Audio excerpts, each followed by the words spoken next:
listeners, October is still here, hence why we are continuing the horror theme with this week's guest, Fiddlestyx Winterbottom III.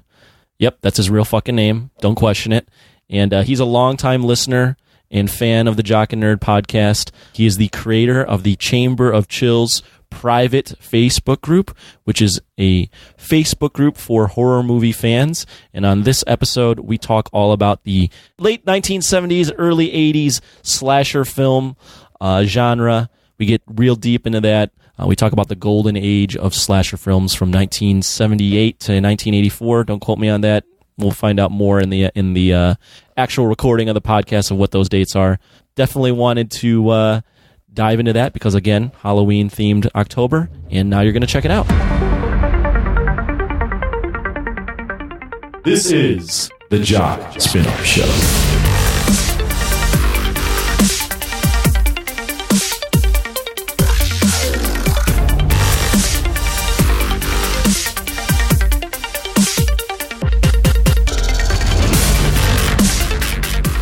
It's nice to have you on, Fiddlestyx. Thanks for having me on. Frequent contributor to the Jock and Nerd Nation.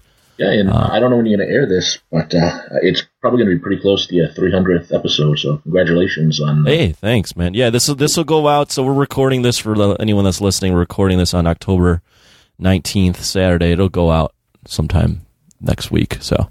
Yeah, so it'll be pretty close then. Yeah, it'll be close. Yeah, to our little 300th anniversary. Who would have known that a lot of podcasts don't make it through 7-8 episodes. Yeah, it's quite a milestone. Do you listen to a lot of podcasts? Yeah, pretty much. Yeah, I've noticed being in the podcasting business now that a lot of people eventually just get tired of doing it and stop. Yeah, some of the things I would listen to... you really start getting into them, and then they just they fade away. Start doing the episodes more periodically, and then just eventually stop.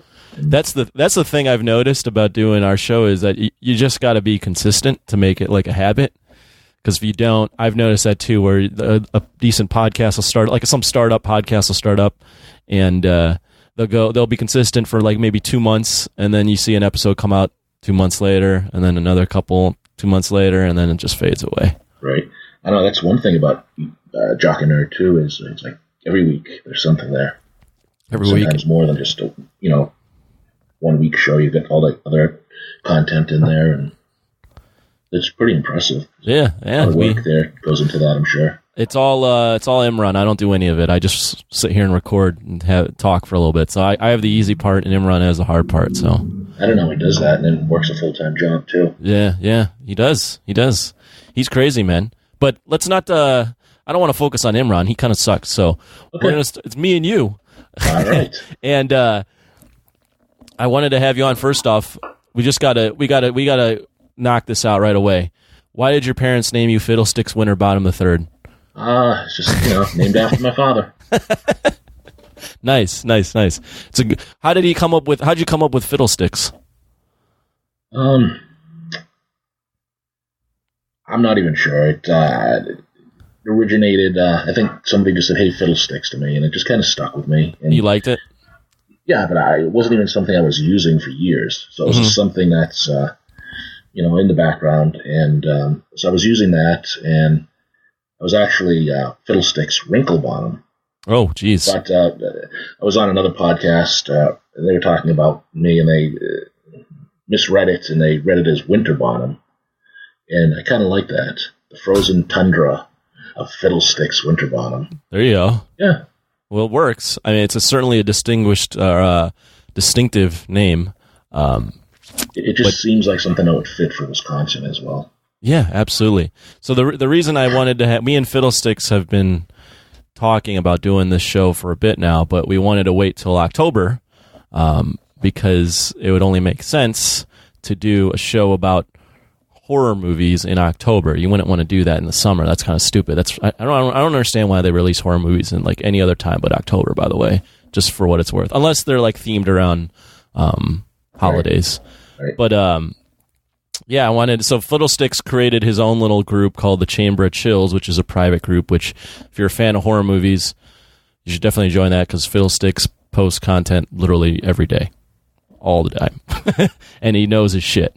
So, Fiddlestyx, I know you had like prepared some stuff for me in terms of what we were going to talk about. I know that in my fandom of horror movies, and it's really not all that extensive, but I've always been like curious, and I've always liked the like the slasher film kind of thing. Right. I've always, that's the thing I like, not necessarily gravitated toward, but that was the thing that kind of pulled me in a little bit, just because of like the horror icons like Jason and Michael Myers and Freddy Krueger, and they're all from the slasher genre.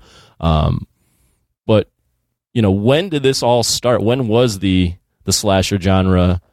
When did that all start? And kind of just talk me through some of this. Well, the official start, I would say, is with Halloween. Halloween in 1978. What is Psycho considered an unofficial start too, or no? I don't really consider it a slasher. No. For me, the first slasher was there was a movie in Canada, Black Christmas. Yeah, and that came out in 1974, and it had all the elements of a slasher, and it was an influence on John Carpenter and for Halloween. I mean, if you watch Black Christmas and then watch Halloween, you'll see a lot of kind of similarities. You can kind of see how he was influenced by that. But I'm just going to start it, in the golden age. I'm going to start it with Halloween, because Black Christmas, it really wasn't a breakout hit, so it wasn't very influential. Why did Black Christmas not be the breakout hit that Halloween was? Just wasn't the right timing, I guess. Plus, it was a smaller film. I don't think it had a wide distribution. So, I think that's just part of it. I mean, it certainly wasn't as big of a movie as Halloween. No, not at all. No one talks really about Black Christmas. Right, so I figured I would just kind of start it with Halloween. I've got a good 35, 40 movies we can talk about. Oh, absolutely. That are the cream of the crop for slashers. Yeah. I would say in the 80s, there was probably about 250 slasher movies made. Were they? So was it like when Halloween came out, they were like, oh, this struck gold. Let's see if we can replicate this over and over and over. Pretty much. Halloween came out in October and November of 78. So, and it took time. It took time actually for it to become a hit. Really, it wasn't a hit right when it first came out. No, and once they finished the movie, it was a very low budget movie. They filmed it for about $300,000. Okay, and it was Jamie Lee Curtis. They picked her. It was her film debut, and she made maybe $8,000 for it. Which isn't very much. No, and it's almost like Paranormal Activity. That similar kind of low budget. That kind of feel, yeah. Nick Castle, he played Mike Myers, the masked Mike Myers. Whenever you'd see Mike Myers with the mask, it was played by Nick Castle. He was working for $25 a day. That's ridiculous. Isn't that crazy? I mean, they didn't have a budget, and John Carpenter, he only had taken, what was it? I think he, $10,000, I think, for directing, writing, and scoring the film, the music of the film. It had no budget whatsoever, it looks like. But he was smart enough where, in lieu of the low payment, he took 10% of the profits. Oh, there you go. And so he was able to cash in. Well, initially, too, the initial run, it made $70 million. Really? Wow. Yeah. And this was on a $300,000 budget. You know what? I remember seeing that film as a kid, and then revisiting it again as an adult. The thing that makes that movie is just the way he shoots it and the sense and the feel of it. It's the acting is awful. Some of the lines are really bad, but it's like the way he was able to shoot that, the mood he was able to set. Like it wasn't the over the top bloody goriness that you come to expect from the slasher films. The boogeyman stays in the shadows. Right. Yeah. You didn't really know like what the deal was with Mike Myers at the time. Like now they've kind of demystified him a lot, but at the time it was like, what the fuck? This is evil incarnate. Like who is this guy? Like why is he doing this? You have no rhyme or reason for anything.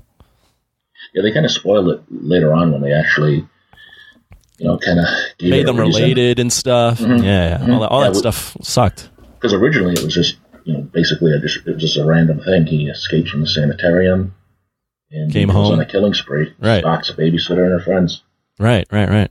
Was that one of your all-time favorite horror movies? Yeah, it's up there. I mean, this is a great movie, not just a horror movie, but just a great movie, period. Right. I would rank it pretty high, and as far as the slasher genre, it's in the top 5. Nice. Top 3, maybe. Was since we're on Halloween, what'd you think of Halloween 2? Oh, the sequel? Yeah. We're kind of jumping ahead, but it's pretty much just a continuation of it. Right. They upped the gore in that. And, yeah, they did. But the reason they did that, because after Friday the 13th had come out, that's what everyone was expecting. Fans wanted. So this wouldn't really fly if they did a relatively bloodless sequel. Mm-hmm. So, but yeah, I enjoyed the second one. Did you? I mean, it's literally like a 2-part film because it just picks up right where the first one left off. Pretty much. Yeah. And then they introduced a new location, too, with the hosptal. Hospital, right. So there was a few hospital slashers after that. The kill where he drowns the girl in the scalding hot water, I'm like, that's fucking brutal. Yeah. I was like, oh my God. The way they shot with her face falling off. How many slashes did you see? How many have I seen? Yeah. Not very many. I mean, I've seen some of the Halloweens, some of the Friday the 13th, some of the Nightmare on Elm Streets, Child's Play. Okay. And then I've done a lot of, I'm a big fan of the kill count on YouTube. Okay. I have kill counts for all my movies in here for you. Oh, no kidding. And I broke it out too, male and female. Oh, geez. Because a lot of people, and I don't know what you would think, but they have this misconception that it's women, movies right? are very, that it's all women, that it's very, what's the word I'm looking for? Sexist? Yeah, I guess misogynistic. Misogynistic, there you go, yeah. But when you look at the numbers, okay, the movies I'm covering in you take it away. You take it away. 1978 to 1984, there was roughly 175 slasher movies. Holy shit! And out of the 175, there was 1,046 on-screen kills. 1,040. 558 were male, 488 were female. So it's actually worse to be a male in those movies than a female. So How did you get the stats on this? I found that online. Oh, okay. And for the movies, I figured, I'm going to carry that through and break it out. And okay. We'll kind of see how many are male and female, see how that plays out. And I just thought that was kind of interesting. It is interesting because I definitely would have, on the surface, been like, these movies definitely, they just hate women, so they just fucking kill them all. And that's what a lot of reviewers and things like that were saying in the 80s. I mean, now these movies kind of seem quaint. They're a bit cheesy, but it kind of adds to the fun of the movies. Right. But back then, they were like public enemy number one. Slasher movies and heavy metal music was contributing to the downfall of America and, the corruption of youth and what have you.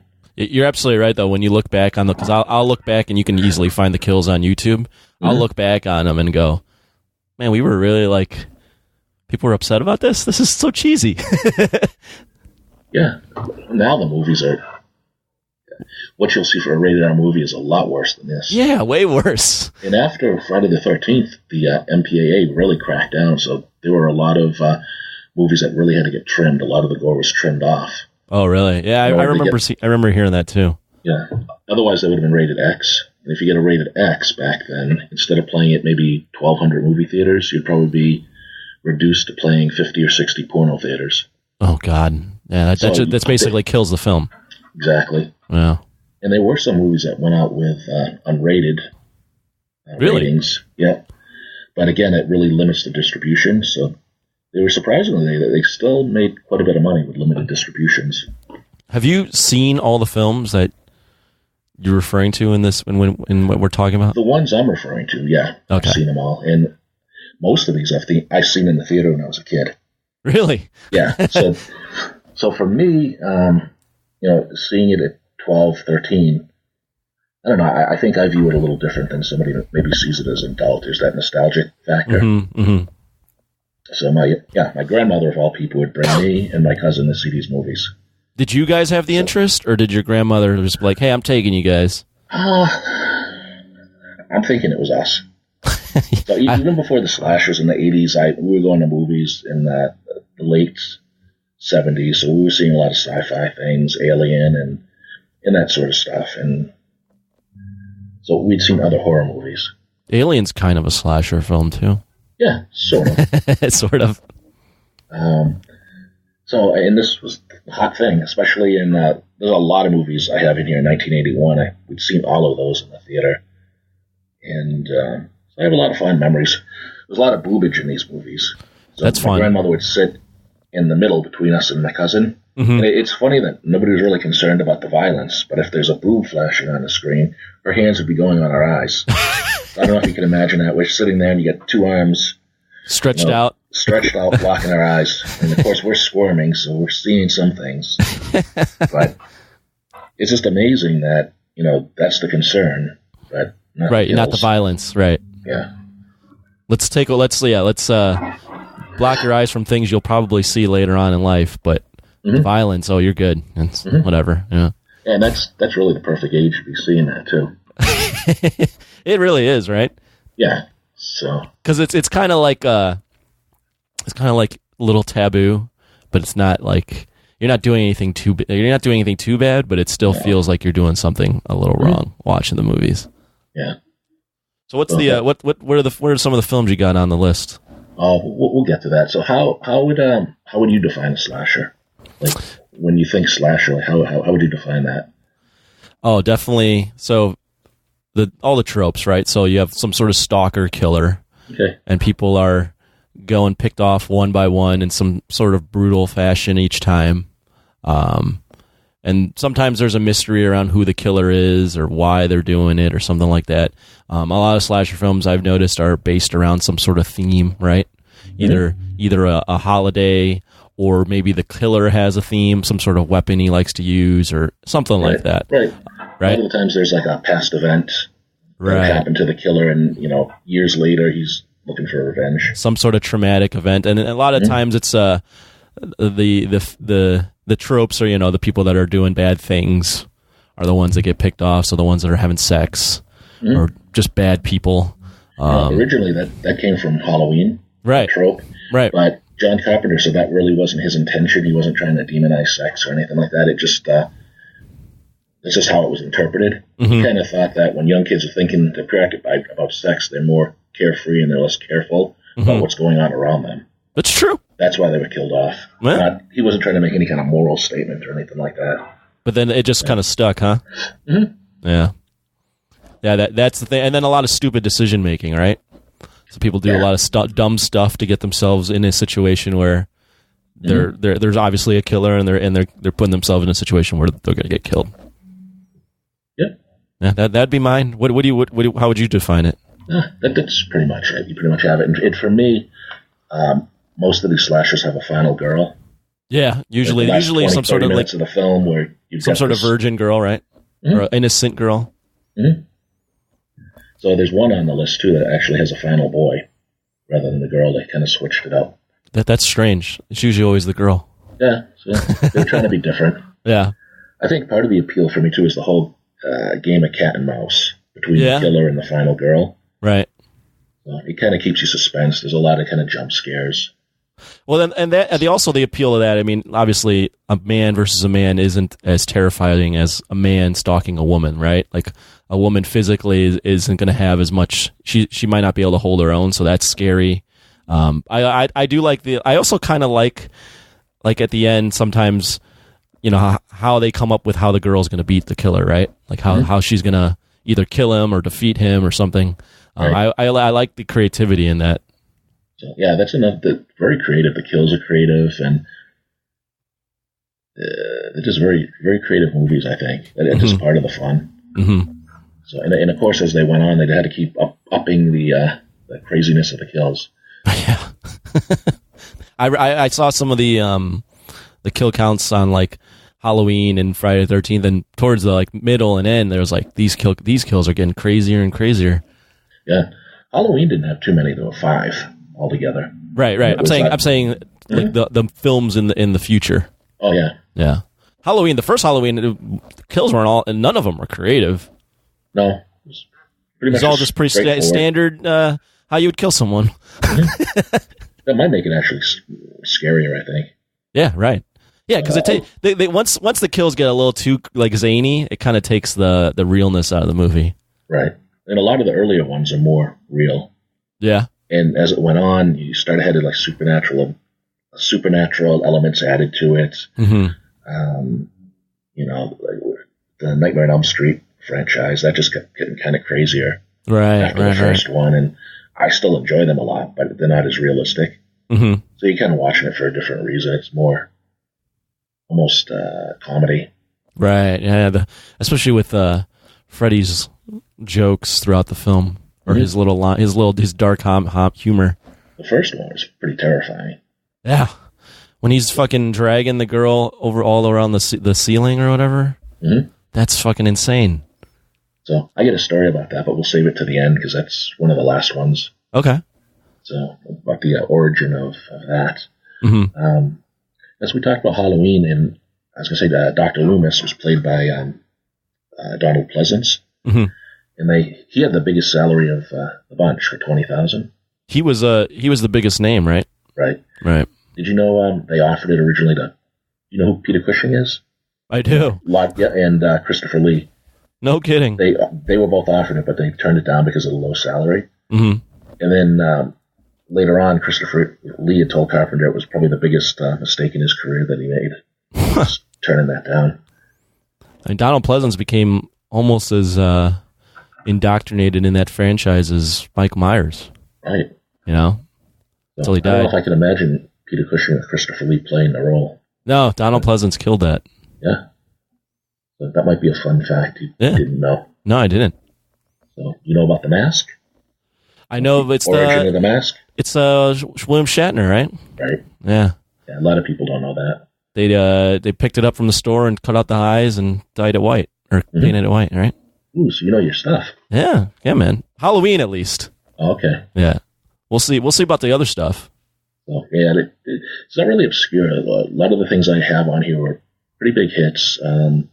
Maybe a couple obscure things, but they're, I think they're the best of the bunch. They're things I really like. Go ahead. So, we'll move on to 1979. Okay.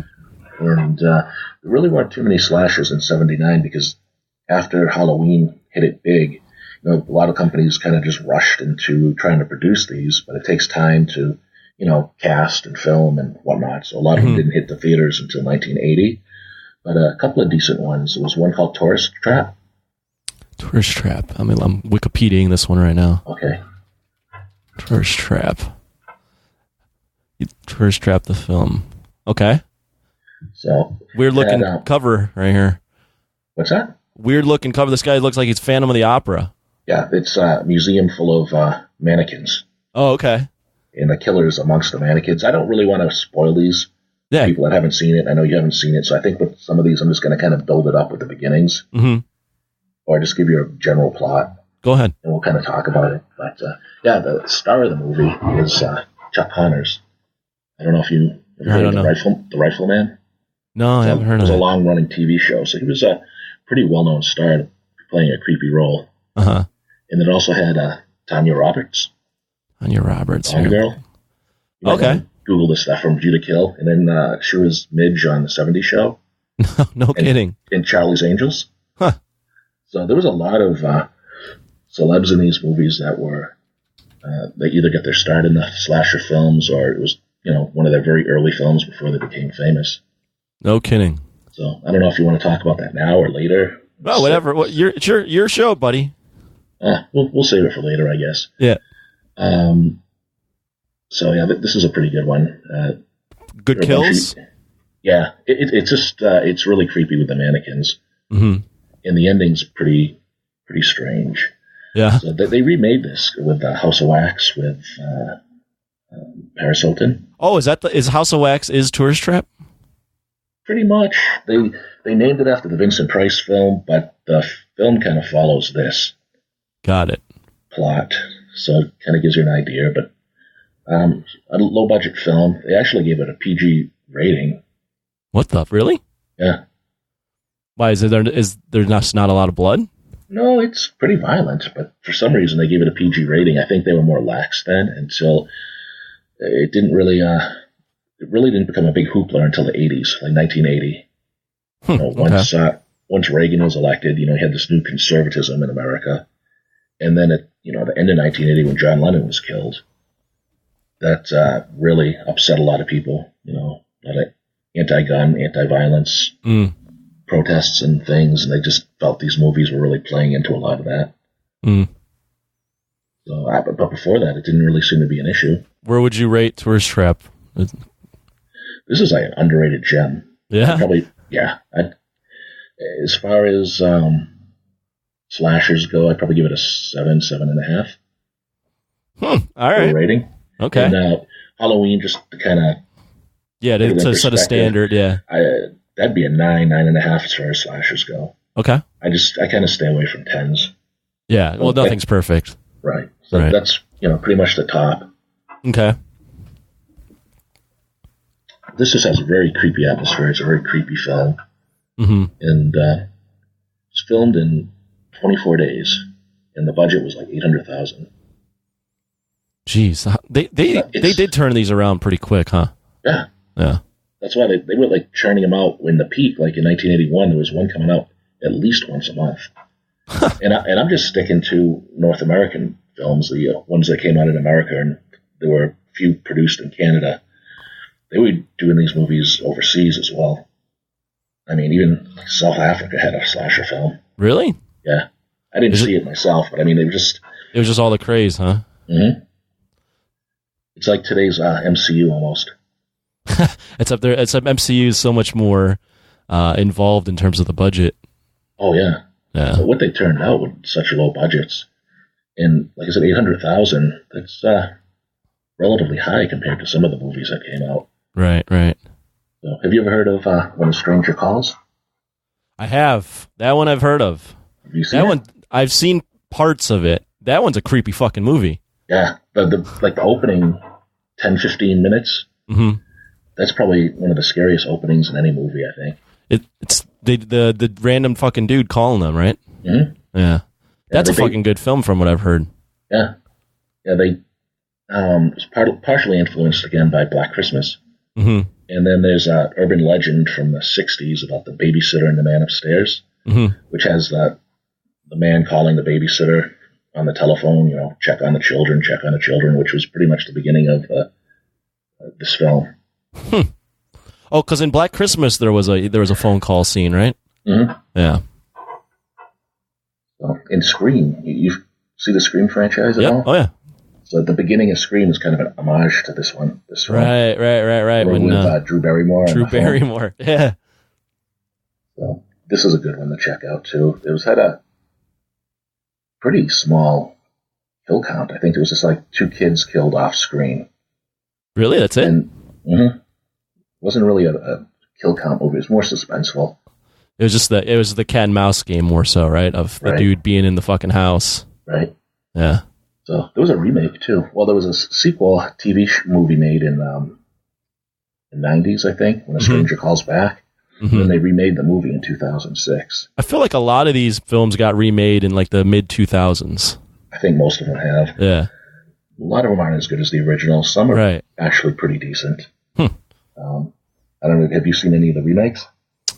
I mean, some of I've seen obviously Halloween and Friday the 13th. I don't know if I've seen any. Well, we'll get to some of your films, but I don't think I've seen any of the remakes. Okay. I don't know why they just don't put out the original movies and why they feel they have to remake it. Money, that bro. way there's no production budget. Right. They already have the movies that have been made. So I feel like they think they can do it better, but they actually make it a lot of times worse. Pretty much. Or sometimes, I think you were talking about this on another show, like with the Psycho remake. Yeah. It was pretty much just paint by numbers. It was shot by shot. Shot by shot, just like the original. So what's really, it wasn't a bad movie, but what's the purpose? Right. Exactly. I'd prefer to watch the original to that. It just seems, and I think it is because a lot of young kids don't want to watch black and white movies. Yeah. That's probably why. Which is kind of crazy. Right. I really like a lot of black and white films. I think they think also that a lot of kids just they wouldn't go out of their way to seek these films, nor would they for some reason they think they wouldn't appreciate the look of it being in the 80s or the 70s or something like that. Yeah, that's one weird thing with the slashers. It's like once you get used to the way they're dressed and some of the language and things like that, it's a little dated. Yeah. But like for me, it's nostalgia, so there's a big nostalgia factor. Right, because you grew up at that time. Yeah. So I mean, it doesn't really bother me. Mm-hmm. I actually think it's kind of funny when you look back and you see what some of these people are wearing, and you're like, oh, I had that outfit. I can't say the same. I was born in 87, so. Yeah, but you're probably watching these movies from the 90s. Oh, yeah, the 90s. I'm like, yep. Same thing. Like, wow, we were wearing that stuff? That's funny. So, yeah, so it's the same sort of thing. Mm-hmm. So When a Stranger Calls, it had a small budget, too, $1.5 million. Bigger, though, than the other ones. Yeah, but it grossed $21.5 million. Holy crap. So you could start to see why these movies were popular. Right. At least with the film companies, because they were just making cash hand over fist. Yeah, the ROI is just tremendous. Mm-hmm. A couple other movies, and not really going to talk about them too much because they're not really that good. Mm-hmm. 79, kind of interesting, though, is Driller Killer and the Hollywood Strangler meets the Skid Row Slasher. I actually just seen that one recently. They're really low budget. I don't know what the budgets were, but they almost look like people's home movies. What movie is this one? Hollywood Strangler meets the Skid Row Slasher. That's quite a fucking title. Yeah. They're murdering bums. Okay. But I really wouldn't recommend it unless you're really into the genre. Okay. And you've seen all the others and just kind of want to see some of these other things. Right. But for me, those are the two big ones from 79. Mm-hmm. And then, we roll into 1980, and that's where really everything changed from Friday the 13th. Once that came out, the floodgates opened. The thing about Friday the 13th is that everyone expects to see like if you're not aware when you weren't around at that time, everyone expects it to be a Jason film, and it's not. Mm-hmm. So, do you think enough people seen it where we can? Yeah, we can definitely spoil talk about that. I mean, we could spoil any of these if you want, but we could definitely spoil Friday the 13th. Okay. Yeah, you don't expect it to be the mom. Yeah, right? Yeah. It's like, especially knowing now what we know about the franchise, it's like, oh, wait, he's not walking around with the hockey mask in this film? It's like, no. He didn't even get the hockey mask until like the third film. Right. The second one, he wears the burlap bag or whatever, right? Mm-hmm. Yeah. Well, this is a really good movie. You like this one? Yeah, this is probably one of my favorite franchises out of the slashers. But you liked the first one? Yeah. Yeah. Why, you didn't? No, I mean, a lot of people don't talk about the first one as being like the best one just because none of the tropes that everyone associates with Jason are in it. Okay. Yeah, I like this one. The fourth one's probably my favorite. Mm-hmm. But, I mean, this is a well-done movie. Did you see this one in the theater? Yep. Did you pick up on the fact that it was the mom? Or were you like, what the hell's going on? Is it the kid? I don't really remember. Yeah. Because I was probably, I would have been 11, maybe. Okay. So, would have been pretty young. Some of the kills are pretty creative for a old woman to be doing. Yeah. Do you know who Tom Savini is? I've heard the name. Special effects guy. He's really well known. Really. He's a good horror. Horror special effects. Yeah. Yeah, he did the effects in this. Mm-hmm. So that really ups it as well. It was pretty gory. I'm surprised they let this through because I know once this came out, there was a lot of hoopla about it, and MPAA after this really started cracking down on the films. And you watch it now, I don't really think it was really that gory. You had the scene with Kevin Bacon. Which one's the one where he died? How does he die again? You got the you get the arrow through the throat? Through the trachea or whatever it was. Yeah. I don't know if it was the kind of I think it was like the trachea or the upper chest. Right. Yeah, when you look back though, I mean it's not bad. No, not really, but but I guess it was different times. You could tell like it's obviously it's not as realistic as it would be now. Mm-hmm. But you can kind of appreciate almost like the work they had to do. Like this wasn't CGI blood or anything. They had to like figure it out. Like how do we make it look as real as possible? Well, that's what makes these interesting too, and it makes it feel a lot more real. It's not CGI blood. It's not CGI. I mean, these were all realistic looking effects. Well, right. In this movie at least. Right. I mean, not all of them, but Tom Savini's really great with the effects, and it really shows in this one. Mm-hmm. So this was the Friday the 13th, too. This was the first independent slasher that was acquired by a major motion picture studio. Oh, no kidding. So these are all independent up until this point? Pretty much. And after this, then they started producing their own, but this was an independent, and Paramount purchased the rights for $1.5 million, and then they spent another $1 million on advertising. Just side note, since I don't want to take it too far from where you're going, but what overall thoughts on Jason as a horror icon? Oh, he's one of the best. Yeah. Yeah. I preferred him when it was just a real man. Yeah. Once the franchise went on and it had more supernatural elements to it, he said it was still enjoyable, but it's less. I find it less scary because he just becomes a zombie Terminator. Yeah, pretty much. When Kane Hodder, right? Is that the guy? Mm-hmm. Starts playing him. Yeah, he's just a Terminator. Yeah. I can still enjoy those films, but they're less scary. Right. So, and I would have been older too when I'd seen those. Right. So again, it's probably less impactful. It becomes less about being scared and more about like how the hell is he going to kill these people? Mm-hmm. Right. Mm-hmm. You're kind of rooting for Jason.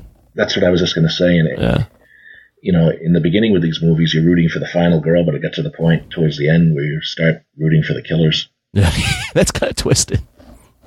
Yeah, it is. So let's see. So the kill count. I know you like the kill counts. There was 10 killed in this movie. Yeah, but it was right down the middle: 5 male, 5 female. What's your favorite kill in this movie? I'm going to ask you that after each film. Oh, okay. I made notes on certain ones that are just really over the top because a lot of these. Or to me, best one or over the top, whatever you want, however you want to answer it. All right, probably the Kevin Bacon kill. Just the arrow underneath the bed. Yeah, for this one. Yeah. You're not expecting that one, right? It looked really great too. Yeah, and it's fucking Kevin Bacon getting killed. Mm-hmm. This is one of his early movies. He wasn't even famous yet. Right. But just now in retrospect, you're like, that's fucking Kevin Bacon. Yeah, his first movie was Animal House, and this was like his third or fourth. Right. So yeah, back then they didn't really have a lot of stars in the movies, which I think made it more realistic as well. Mm-hmm. Yeah, because you were all unknown, so you didn't know. You really didn't know who's going to live, who's going to die. That was the kind of the appeal of Scream, is that they killed the most popular person right off the bat. Oh, I know, you didn't really expect that. Right, the lead. They took a lot of the tropes and just flipped them on the head. Right. So and that's what made it kind of re-energized the whole slasher genre for the 90s. Yeah. It all came back in the night, like that, and I Know What You Did Last Summer were huge. Did you ever see Valentine? I did not see Valentine. That's a really good one. It's kind of underrated. Is that from the late 90s, 2000s? Around that same time period, yeah. It has David Barantz from Angel, Buffy the Vampire Slayer. Oh, yeah. Bones. 2001 horror film. Oh, you know what? I remember seeing ads for this. Katherine Heigl. Oh, yeah. Yeah, it was pretty good.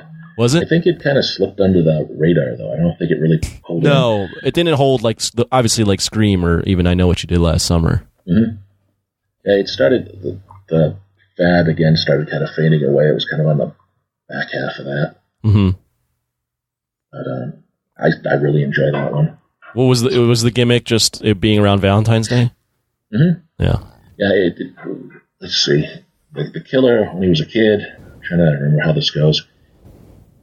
I might have it mixed. I think I have it mixed up with something else, but basically he had a crush on one girl. She humiliated him at a dance.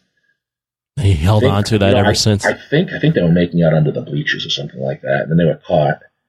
And she was like, "Oh, he attacked me," and just humiliated the kid. And flash forward to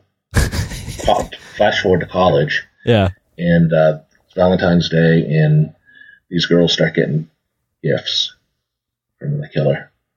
Right. And fun ensues, I guess. I love that. I always like the tropes where it's the kid gets traumatized at an early age, and then that's pretty much part of. But he holds on to it for like 20 years, and then decides to let it go. like on some certain, like it's just random day or whatever day that the theme of the movie is. Yeah, I just like that they have him hold on to it for a while. The anniversary of right, the anniversary or whatever of the trauma event or something. Something happens that unleashes that memory again. He's like, I gotta fucking kill all these people. Yeah, I don't know. I found it to be creative. Yeah, no, they're always, I just find them amusing. Yeah. So, what do we kind of got off on a tangent. Yeah, we were at Friday the 13th though. Okay, so let's see that the budget on that one. So again, it was pretty low budget. They made it for $550,000, and the opening weekend it pulled in $5.8 million, and then it ended up with the initial run. It did $39.7 million in the U.S. Worldwide, it pulled in almost $60 million. Quite a return back then. Yeah, so it was made for $550,000, and then when Paramount purchased it, they purchased it for $1.5 million, spent another $1 million on advertising. So, you're looking a little over $3 million, and you profit almost $60. Not bad. So you could tell why this was a big hit, and it really. This is probably the one that really exploded everything in terms of making slasher films. As far as fans, this really brought them into the theaters. They wanted a lot more after seeing this. The bloodier the better, and it really piqued interest a lot of the major film companies that, 2 years later, they had no interest in Halloween. Nobody would pick up the movie. Do you think when Friday the 13th was made that they knew they were going to go with like sequels with Jason? Because it ends with the kid coming out of the water. I don't know if they planned it this early on. Right. They probably didn't even know if this was going to be a hit or not. Right, because who would have known that this, when you watch this film, who would have known that the Terminator zombie with the hockey mask would have come out of this and been the icon, This was about a mom getting revenge. Right. I think that was more just kind of a last jump scare. You see that a lot of these movies where the killer or whatnot makes one last jump scare towards the end. But then the amount of money it made, they were like, yeah, we got to keep going with this. Right. They were going to kill off the franchise after the fourth one. Really? That's when Jason dies, right? Mm-hmm. Yeah. Right.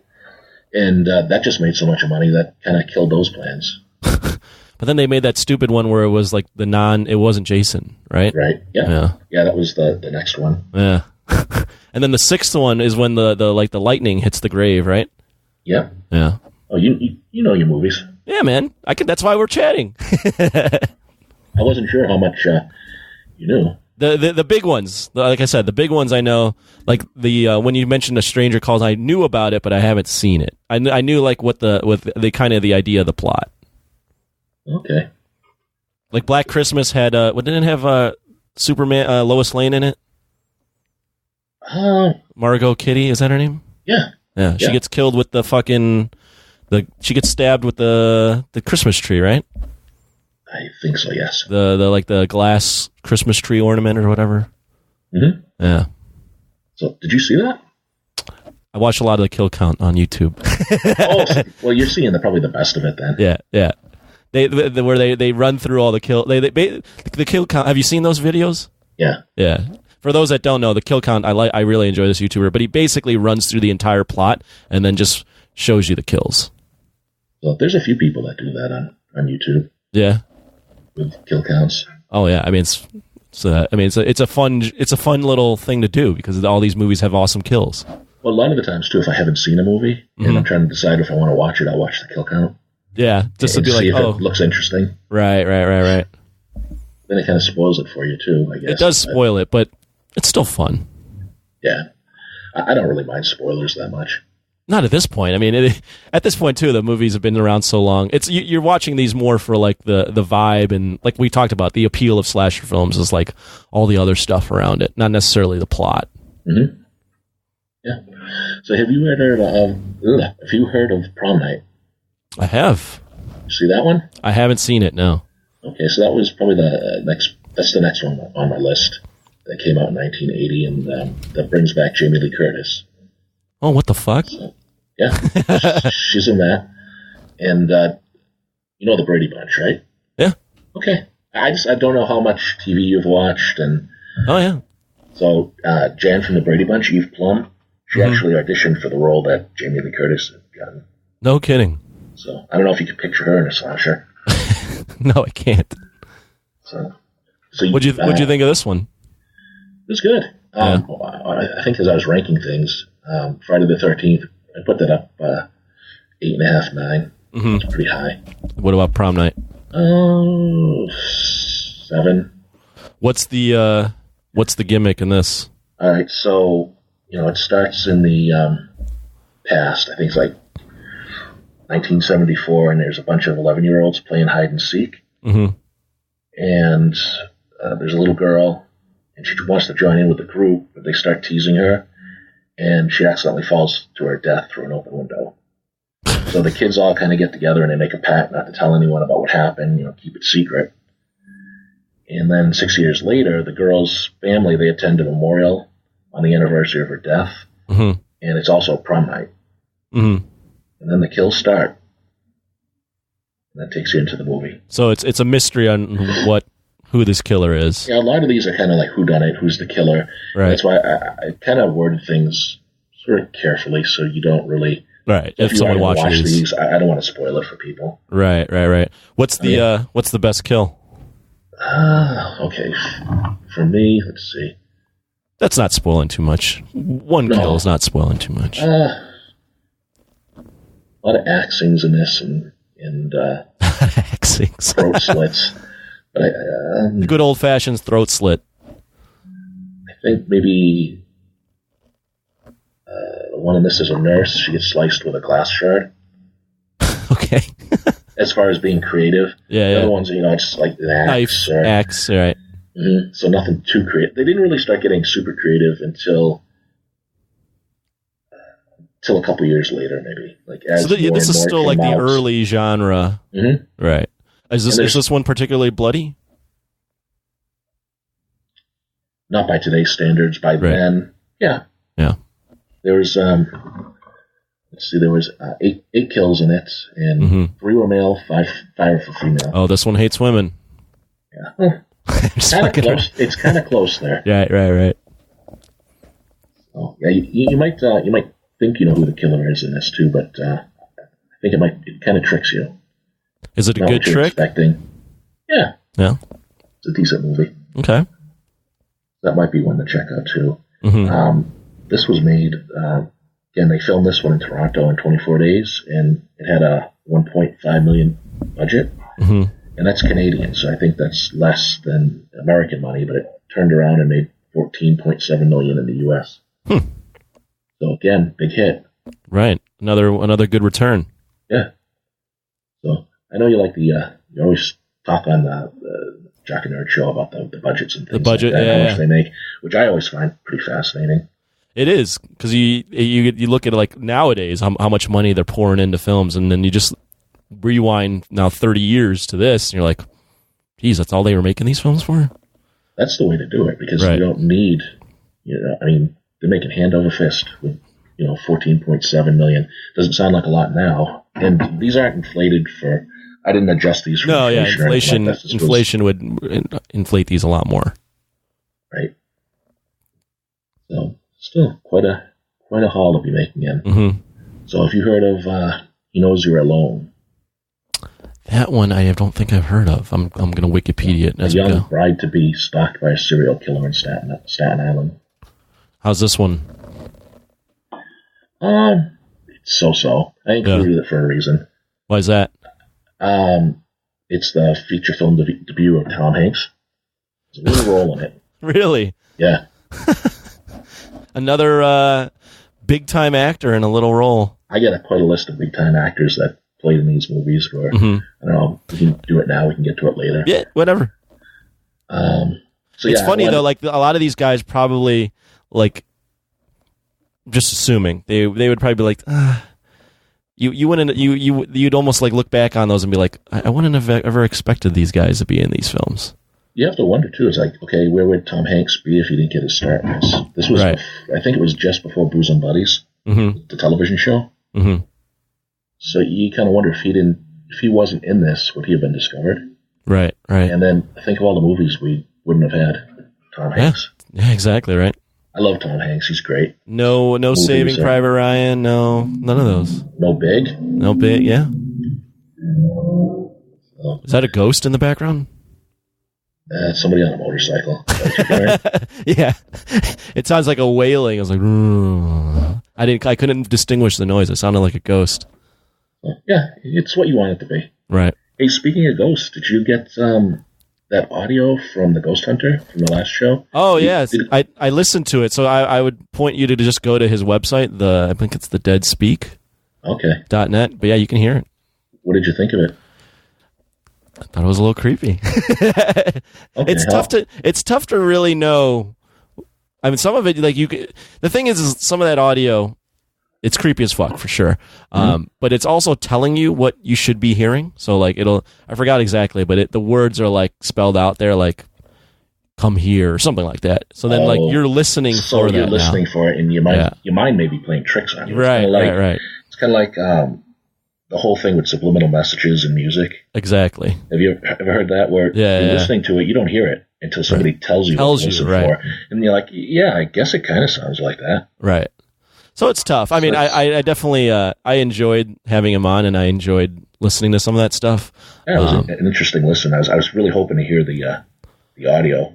Yeah. I would point. I've had few people say that. So for those that are listening to this and want to hear the audio, just go to the deadspeak.net. You can easily find all the audio. Yeah, I'll have to check that out. Definitely.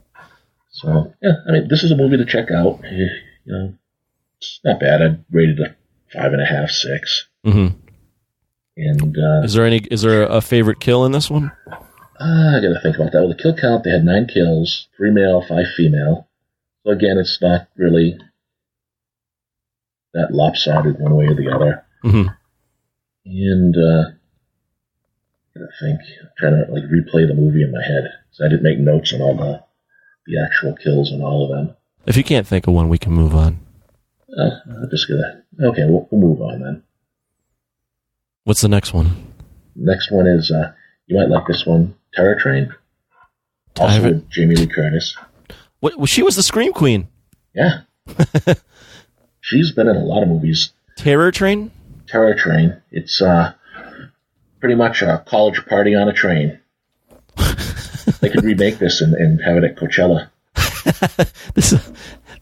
This sounds ridiculous. Yeah, it's pretty good. Is it? I'd rank it like an 8. Yeah? Yeah. What's the gimmick? It's just a party on a train? Okay, so back in the past, I was having a New Year's Eve party at a fraternity, and as a prank, they took the pledge. They took one of the pledges and they let him into a darkened room and said, "Well, we got a lady in there for you." That's kind of promised him sex. Mm-hmm. So he goes in and there's a corpse in the bed instead of a woman. So the kid's traumatized, and he ends up going to a psychiatric hospital. And I don't think this is spoiling because it's right in the beginning. So I'm just setting it up. 3 years later, the same fraternity, they hold a New Year's Eve costume party on a train, mm-hmm.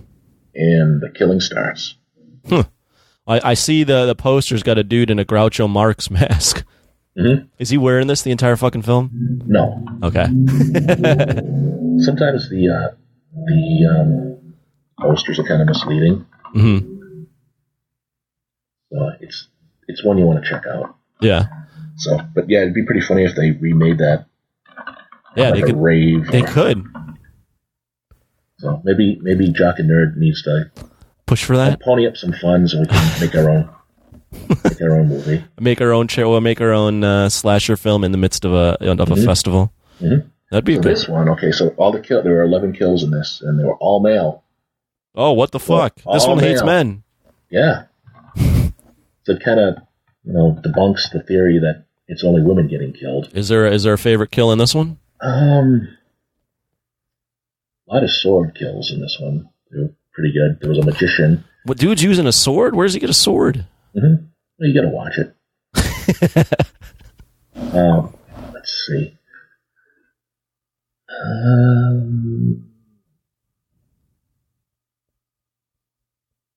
Yeah, they're pretty run-of-the-mill, I think, but there was a cool kill with a sword in the gut. That's probably the best one in this. All right. I'll have to kill count this one. Are you doing that now? No, I said I'll have to. Okay. Not right now. Well, afterwards, I might be like just on my phone watching kill count for a bit. Oh, yeah. Yeah, like I said, they get more creative as it goes on. I made notes of some of the ones I really think are pretty bizarre. Mm-hmm. So this was a pretty decent-sized hit, too. Like I said, I seen this one in the theater. It had a $4.2 million budget, and it pulled in $8 million domestic. Got it. So almost doubled its money, which isn't bad. So, not as big as a hit as the other ones, though. No. But still, I mean, hardly a disappointment. Mm-hmm. I mean, the big ones are the ones that went on and had the franchises, Halloween, Friday the 13th, and right. Nightmare. Right. I mean, that's respectable. And a lot of these didn't get widespread showings throughout the country. Some of them had very limited runs. Why was that? Just because of the violence. Some areas may have been, regional. They may not want to play the film because of protests or whatnot. And again, some were released unrated. They couldn't get the ratings, so that also limited where they could play. Jamie Lee Curtis being in 3 of these is crazy. Yeah, she was in. Did you ever see The Fog? It's not a slasher. Yeah, I have seen The Fog. Yeah, that's a really good movie too. That came out. That was her second movie after the Halloween, and her second movie with John Carpenter. Right. Not a slasher, but it's a really good movie. Right. So eventually, she branched off, and she didn't want to do the second Halloween, but she kind of figured, well, because she was going into other areas, kind of getting out of the horror films at that point. She's trying She wanted to do other things, so she didn't really want to get stereotyped. Right. But she felt like she owed it to John Carpenter for giving her her start. So she agreed to be in Halloween 2. Got it.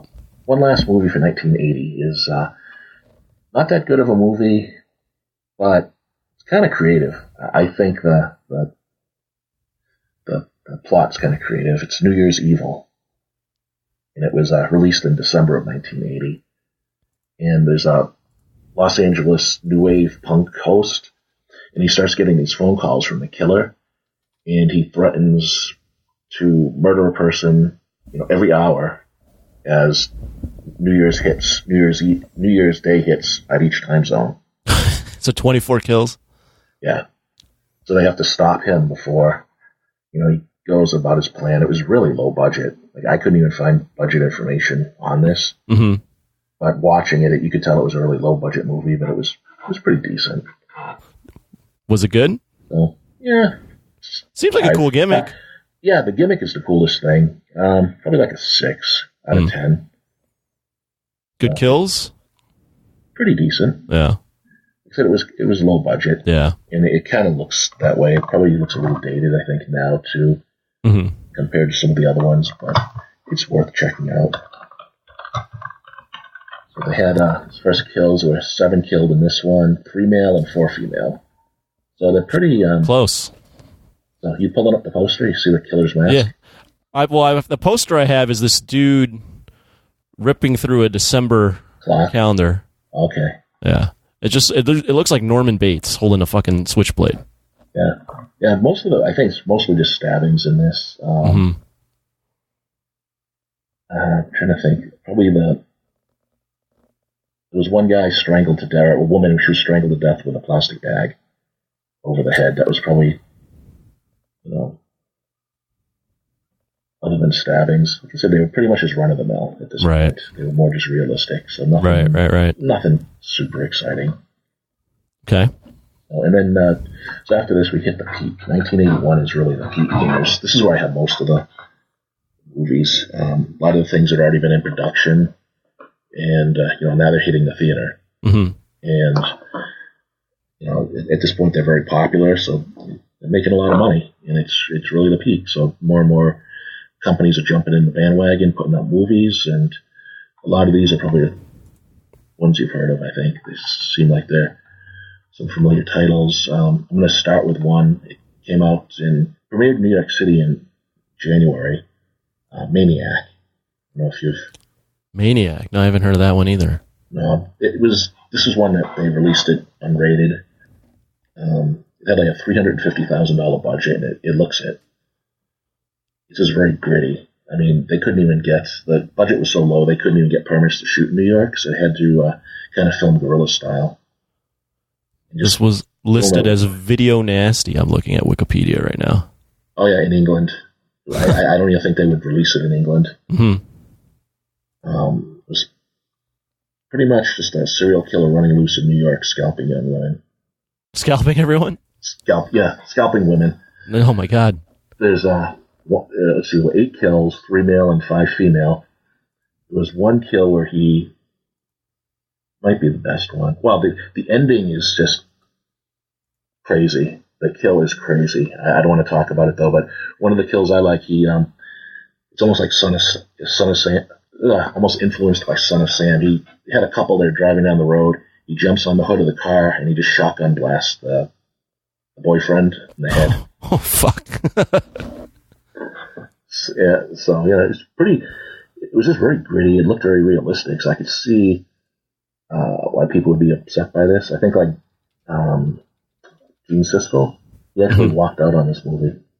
Did he really? Yeah, he said it was like way too violent and walked out. I mean, now with some of the movies that are out, it doesn't seem that violent. But yeah, this one caused a big uproar, a lot of protests, and this is where there was like a lot of. I think this is where the backlash on slashers really started.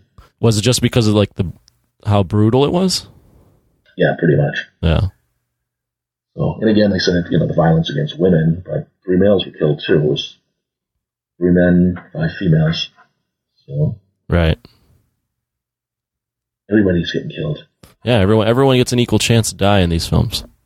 I mean, like I said, this one's really gritty, really realistic, and for people that say, well, I don't like slashers because they're not that scary, they don't seem realistic, killers, not realistic. You watch something like this is something that probably, could happen. Mm-hmm. Until you get to the crazy ending. Gotcha. So, you gonna check out any of these? Am I selling any of these? Oh yeah, no. Am I selling the sizzle? As you're talking about it, I'm like throwing them up on my YouTube kill count just to see some of the kills. Okay. Which I would advise if when people are listening to do the same, because it makes this experience all the more enjoyable. I'm trying to work from memory with a lot of this stuff. Right.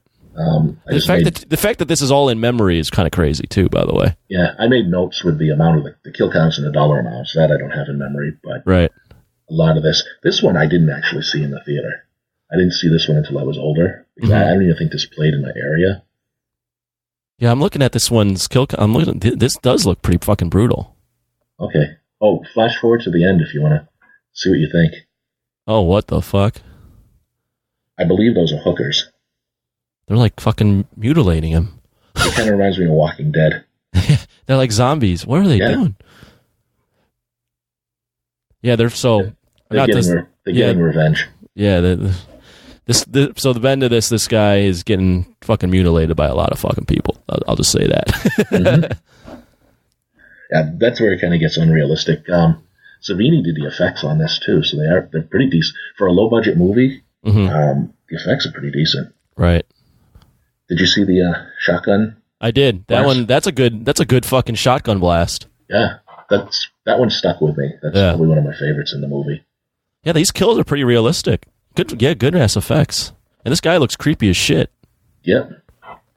Why is he killing all these people? He's just weird. He's just a serial killer. He just, there's no reason. That probably makes it scarier too. You don't have the gimmick. You don't have, something happened to him in the past. It's just, just is what it is. So it's just very random. That does make it more scary. Let you finish up there. So, oh yeah, go ahead. What's the next one? Okay, next one we got. My Bloody Valentine. I've heard of this. You've probably heard of that one. Did you see it? I've seen parts of it. Okay. Is this the one where it's the dude wears the gas mask? Right. Yep. So it's I'll set it up. There's a mining town, Valentine Bluffs, and there's a methane gas explosion, and it traps 5 miners in a shaft. And the foreman left early, so there's nobody there to help them.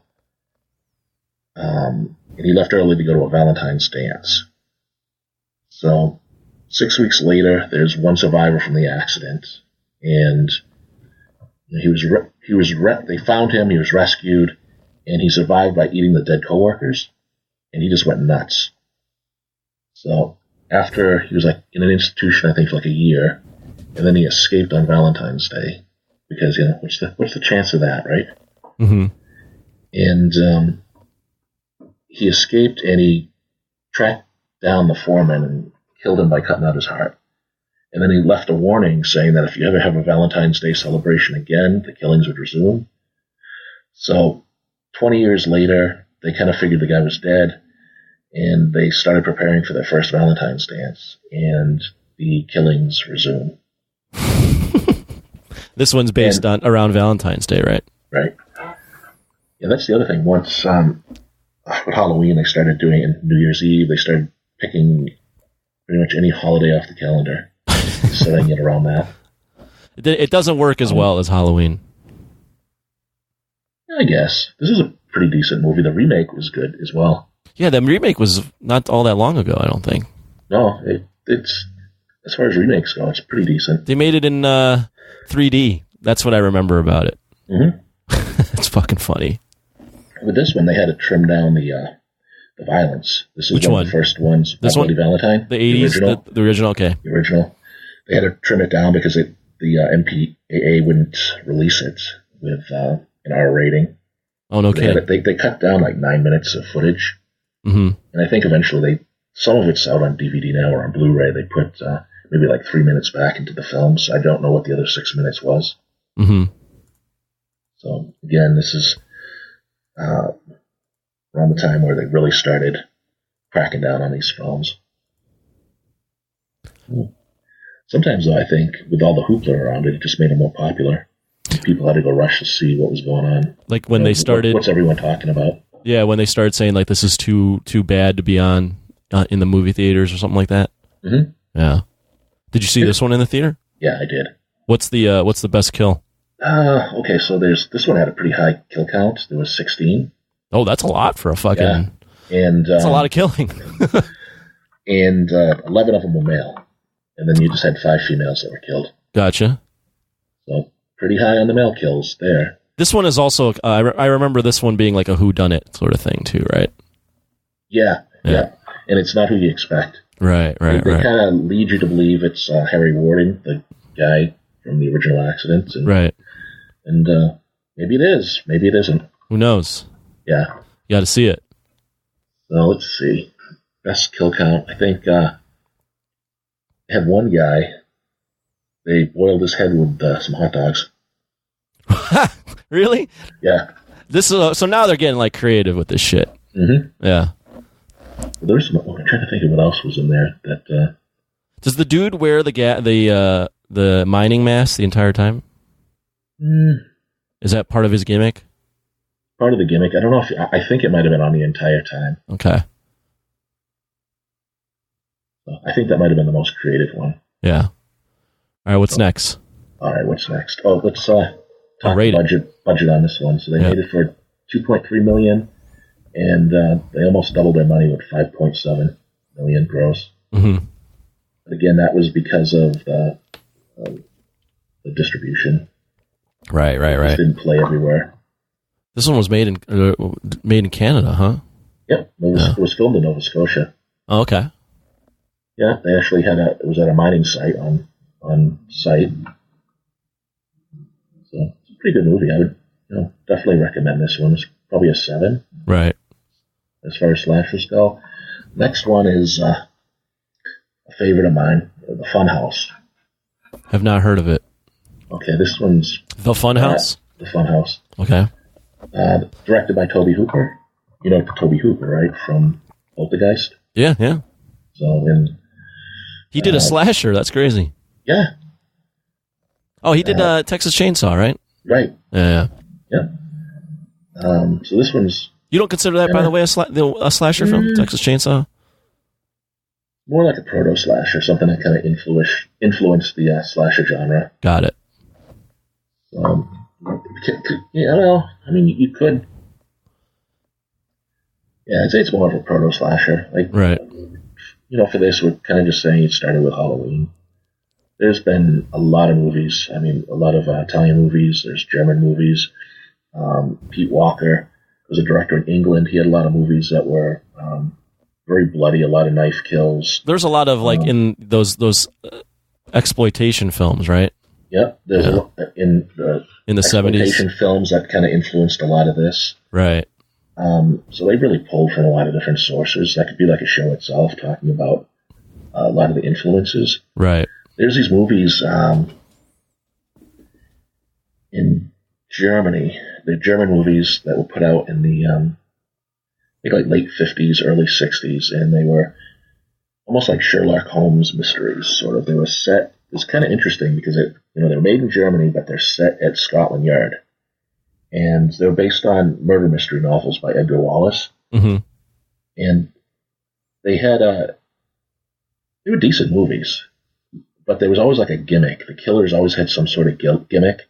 Mm-hmm. There was one guy with a claw. I remember this movie. I mean, I'm guessing maybe that's where they get the influence for Freddy. Yeah. There was another one. These movies kind of influenced how the slashers each had a gimmick. I think so, yeah. The killers, at least, I mean, they were just over the top. There was another one, College Girl Murders, where the guy was pretty much dressed up as a monk in a red outfit, red hood, and he'd pretty much just go around and strangle women. What the fuck? It was very outlandish. I mean, it was... Think of like James Bond villains. Oh, right. You know what I mean? Yeah. So I'm thinking, that was definitely an influence on these, having like over-the-top killers with gimmicks. Well, you definitely see it in all the films, for sure. Mm-hmm. There's a lot of Italian crime films that heavily influenced some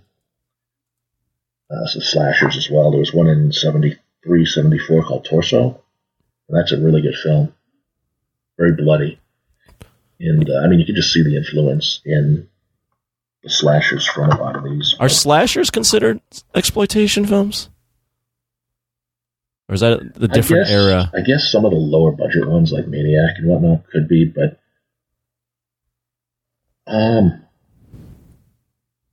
yeah, I suppose some could. Like the earlier ones, too, I was talking about Driller Killer and the Hollywood Slasher and whatnot. They're so low budget, and they just have that same kind of look as exploitation films that...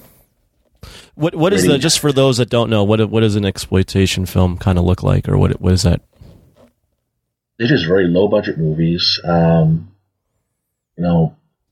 They really play up the sex, they play up violence in the film. Mm-hmm. They're almost like I would say like you kind of know it when you see it. There's almost like this grittiness. Yeah. Mm-hmm. It's like you can tell it's like low budget, gritty. Kind of like maybe the plot isn't all that important, is more or less like what they're playing up in the film, mm-hmm. right? Like the crazy violence or the psychoticness or mm-hmm. like the cannibalism, like those cannibal fucking films in the 70s. Oh yeah. Yeah. Oh, you've seen some of those, huh? I have, man. Those are real fucking weird. Yeah. I know that was the Cannibal Holocaust is like the most violent film they consider, and they like killed real animals and shit in that movie. I'm trying to think, I can't think of the name of it. Blood Sucking Freaks. Is that the cannibal one? Yeah. Well, yeah, pretty much. That was an exploitation film, and that was just over the top violence, ripping mm-hmm. people open, eating intestines. It's pretty much, you'll know it when you see it. Right. All right, let's keep this thing moving. Let's keep it moving. So on this one, it's date night, and two couples, they go to the carnival, mm-hmm. and they're dared to pretty much stay in the funhouse overnight. And when they're in there, they witness a murder, and they try to get out of there, but they're locked in, and then they're being stalked by the killer. Is it like a big funhouse? Mm-hmm. So the whole gimmick here is they're in a crazy environment and they can't get out. Right, and they're being stalked. Got it. So low kill count, 6, 4 male, 2 female, and not sure how much they made it for, but it pulled in about $8 million. Mm-hmm. Any standout kills? No, they're pretty standard, I think. All the stabbings and throat slits. Mm-hmm. I think there was a strangulation in the beginning. Got it. So I like the environment in this one, though. It was something new. Yeah, it is. Yeah. It's different. So Toby Hooper was well made. Mm-hmm. Funhouse kill count. All right, go ahead. Keep going. Pull up the kill counts for that one? Yeah, yeah. I pull them up as you talk about them. Okay. So, next one I like. I don't know. They consider it a slasher, but I don't really know. It doesn't really seem to have any of the elements of a slasher. It's called Bloody Birthday. Okay. And I've heard of this one. I haven't seen it, but I've heard of it. Yeah, I put this as my movie of the day today with 31 Days of Horror. I'm doing that on the Chamber of Chills. Right. A lot of people just pick, a lot of well-known ones. So I picked a few movies that people may not have heard of that are kind of underrated, and I put them in for 31 Days of Horror of movie watching for Halloween. So this is a movie for today, actually. I kind of like the feel of this. It's a low-budget movie. You can tell it's low-budget by the way it's made, but it makes it almost realistic. Mm-hmm. It starts off where you have three mothers who are in a hospital, and they're giving birth to kids, and a solar eclipse occur. And that's about it. And then you flash forward to so the gimmick is that a solar eclipse occurs when these kids are born, so there's some sort of paranormal thing to it. Somehow makes these kids killers. It's really, it's pretty weak. So the kids are the killers? Yeah. Oh my goodness. I guess I'm not really spoiling anything because so then it zooms to the present, and you have a couple in a graveyard, and they're going at it. And they decide to go in a dug grave for, I don't know if they're looking for privacy. So all of a sudden you got dirt falling on them, and the guy looks up, and he's hit in the face with a shovel. And then all of a sudden the woman, she's strangled to death with a jump rope. And then it kind of... It makes it ridiculous for the fact that these are kids. Yeah. Yeah. But I don't know, I find it very enjoyable. Mm-hmm. Death by jump rope, that might be one of the best ones in this. That's Death by Jump Rope is not. I guess I should have expected creative things like that, but I wasn't expecting to hear Death by Jump Rope in today's recording. Yeah, that might be one of my favorites in that. But it's pretty weird because there's really no reason why these kids are going on a killing spree other than they were all born under a solar eclipse. Right. So there's another kill too I like where so you had 8 people killed in this, even down the line, 4 men. 4 women. The girl, she has a peephole, and I don't remember if it's her sister or who it is in the other room, but they're always spying on these people over there when she's dressing or whatnot. And it almost seems like sex kind of triggers these kids, because a lot of the kills are around people that are having sex or the normal trope in these movies, normal right? Trope. Yeah. So she gets the woman in the other room through the peephole with an arrow. Through the peephole? Mm-hmm. She's in the next room. They have a peephole, and they spy on. I don't remember if it's the sister or who it is exactly, but she gets it with an arrow. Nice. Something to think about. Definitely. So yeah, there's no information at all on this either, as far as the budget goes, or how much money it pulled in. I seen this one in a theater, so it did get a distribution. They re-released it too in 1982. They renamed it Creeps, and they put it out. Why did they do that? They did that a lot with a lot of these movies, just to try to make more money. Huh. They would give it another name, put it out, and try to trick, because there was so many slashers coming out that they would think, they're trying to trick the public into believing it's a new movie. And there were so many coming out that it was getting lost in the shuffle, so they're like, maybe we can throw this back out there. Right. And sometimes also when they would go overseas, they would change the title for overseas. Right. Pulling up the kill count for this? No, you got it. What's that? I said I didn't pull up the kill count. I don't think there is a kill count one for this one. No? I couldn't find it. All I could see was trailers. Oh, okay. Yeah. I'll see if I can find it for you later. Yeah. Well, let's see. Still got a few more movies in 1981. I think I picked out like a dozen movies. Holy shit! And then after this, it trails off to 3 or 4 movies a year. just really was the peak. And it seemed like I was going to the movies every other week seeing these. What's the here? Let's not run through all of them because we're about an hour and 15 in. Okay. But pick a couple. You could pick a couple more from 81, and then pick like the big ones from each of the next couple of years after that. Okay. We'll go with so the next one will be Friday the 13th Part 2. How does this one stack up? Part 2? Yeah. I haven't seen Part 2. Really? No, yeah, he walks around in the mask, the burlap mask, right, or whatever. Mm-hmm. Yeah. Oh, this is good. Probably an 8. It pretty much picks up right after the first. Did they know where they were going yet with the hockey mask, or obviously not, right? No, that wasn't until the third film. Got it. So, like you were saying, this is where he has the burlap sack or whatnot. This one? Mm-hmm. Mm-hmm. Remember? I do, yeah. Okay. So, yeah, it picked up right after the first movie, and just kind of goes on from there. More killings at Crystal Camp, Camp Crystal Lake. So, but now it's the first appearance of Jason. We get him. And 9 kills, 5 male, 4 female, and it grossed $21.7 million on a $1.2 million budget. So it was a sizable hit. This obviously this one was they were like, yeah, we're definitely milking the shit out of this now because the sequel just did almost just as well. Yeah. So it's probably one of the best franchises. A couple weeks later, there was a movie released called The Burning, and that one kind of fell through the cracks because it was a very similar theme to Friday the 13th. It had Jason Alexander. Oh yeah, George from Seinfeld. This was his debut, and Holly Hunter also debuted in this movie. The Burning. Mm-hmm. Okay. So this one it opens up at a summer camp, and there's a bunch of kids, and they pull a prank on this weird caretaker. Oh, is this the one? This is the one with the guy with the shears, right? Yes. Yeah. They set his cabin on fire. Basically, he's horribly burnt, and he's sent to a hospital for skin grafts. And like 5 years later, he shows up. That's a prostitute, and then goes back to the camp for a killing spree.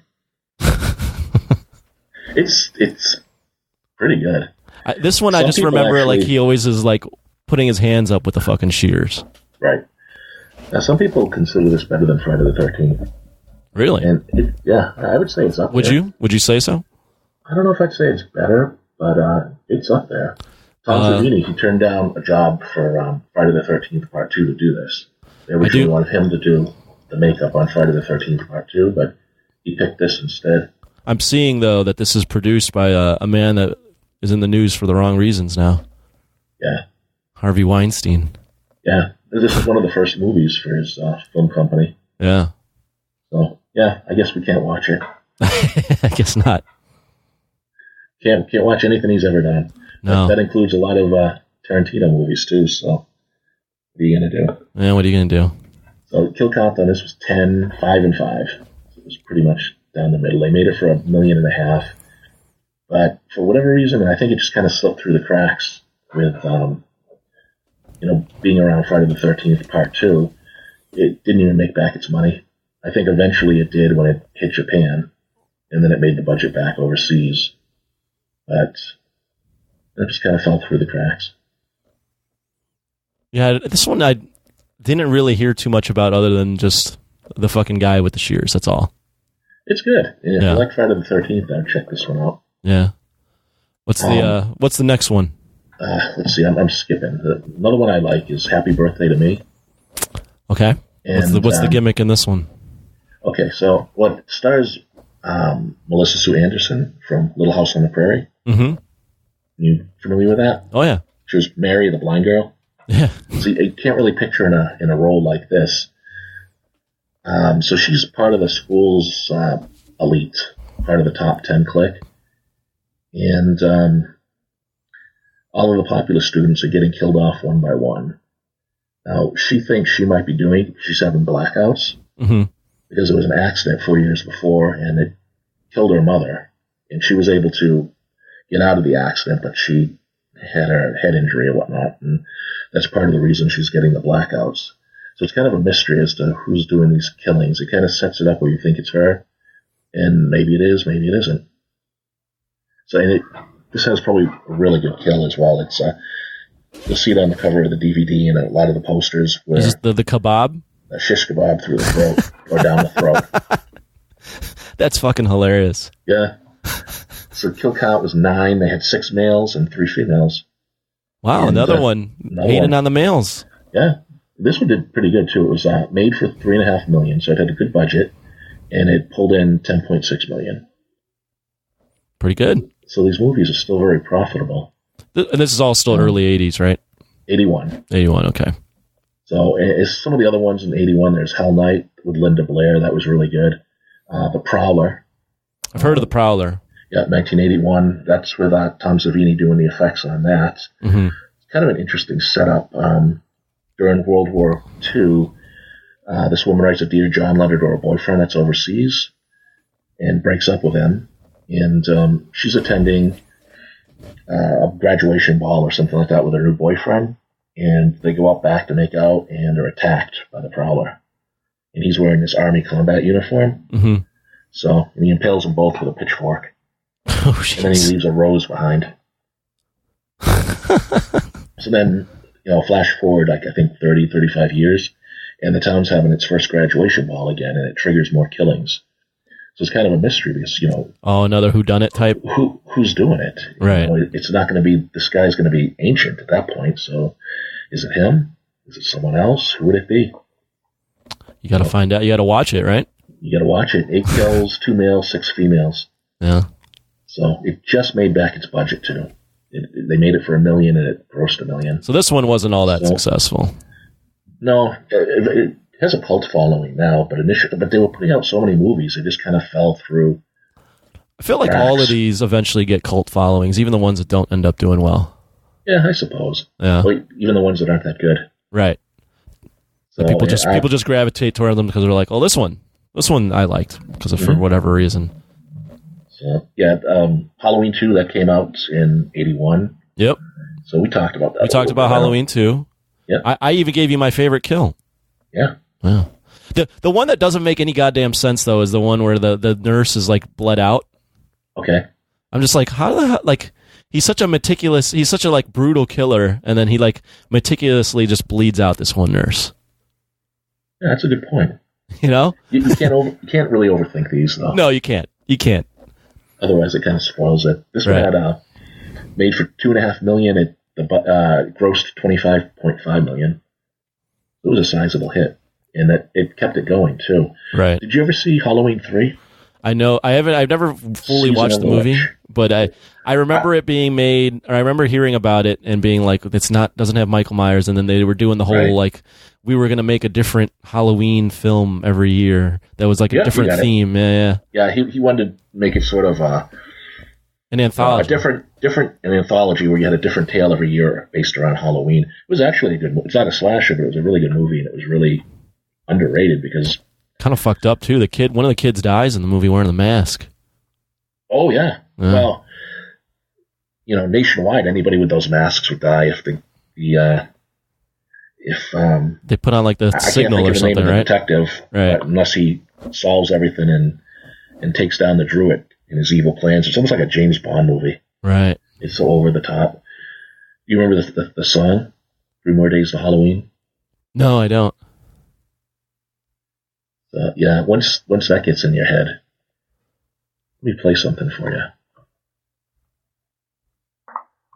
It's like it's stuck in my head now. I saw this one in the theater, and once you hear it, it's like stuck in your head forever. The sound. I thought you said the sun. The song. The song. I'm also getting dry. Yeah. Get some water. Do you have water? Yeah. Okay, good. You need that for a podcast, dude.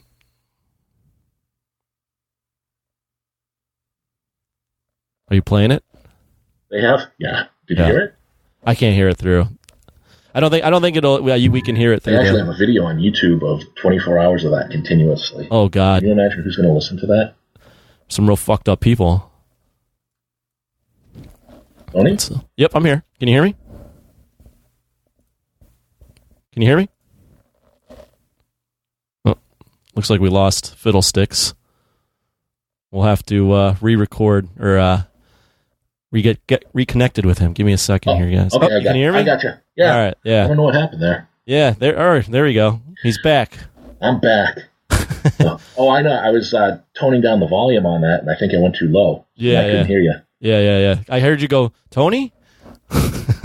We'll edit that out in the editing room. Huh? Yeah. This spin-off show gets edited. Do you edit it, or do you just? No. We don't edit any of it, and so the spin-off show totally gets played as recorded. The Jock and Nerd gets edited a little bit, but spin-off show, it is as it is. Okay. So we'll finish up with 81 then. Some of the other movies in 81: Graduation Day, Final Exam, Hell Night, Eyes of a Stranger, Night School, The Fan. Would you say 81 was the best year? Yeah, that was the peak. Yeah. Commercially and critically. And then it really started to go downhill? A little bit. In 82, there's still some decent movies, but by 83, 84, it started waning a little bit. Well, would you say when was the golden? So would it be 79 to 81? Would be the golden era? 78 to 84 is what I put on this. 78 to 84. Got it. Age. Anything after that was just pretty shitty, usually? Not really. Like in 85, you still had the Friday the 13th and Nightmare on Elm Street, but nothing really new. Oh, okay. 86 had a couple I liked, Slaughter High and April Fool's Day, and then they had one, Bloodhook, which isn't that good. It's a kind of low budget, but I like the theme around it. It's a fishing tournament, and there's somebody stalking down the fishermen.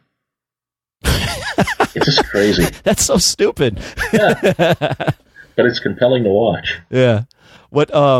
Here, let's do it like this. So we're done with 81. Yeah. There's 3 more years. Yep. Give me like 2 from each year that really stand out that you wouldn't expect.